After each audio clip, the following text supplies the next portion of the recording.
എല്ലാവർക്കും വയനാട് റിലേറ്റഡ് എന്ന ഈ ചാനലിലേക്ക് സ്വാഗതം. അമ്പലവയൽ പഞ്ചായത്തിലുള്ള ഒരു പുതിയ വീടാണ് ഇന്നത്തെ വീഡിയോയിലൂടെ നിങ്ങൾക്ക് പരിചയപ്പെടുത്തി തരുന്നത്. 850 സ്ക്വയർ ഫീറ്റുള്ള നമ്മുടെ ഈ വീടിൻ്റെ പണികൾ ഏകദേശം കംപ്ലീറ്റ് ആകാറായി.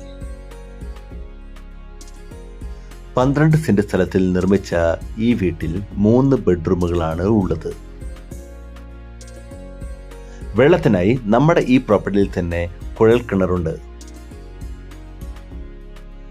അതിമനോഹരമായ വ്യൂവുള്ള സ്ഥലത്താണ് നമ്മുടെ ഈ വീട് നിർമ്മിച്ചത്. ഇത്രയും മനോഹരമായ ഈ വീടിന് ചോദിക്കുന്ന വില 35 ലക്ഷം രൂപയാണ്. നമ്മുടെ ഈ വീട് മേടിക്കുവാൻ താല്പര്യമുള്ളവർ ഞങ്ങളെ കോൺടാക്ട് ചെയ്യുക.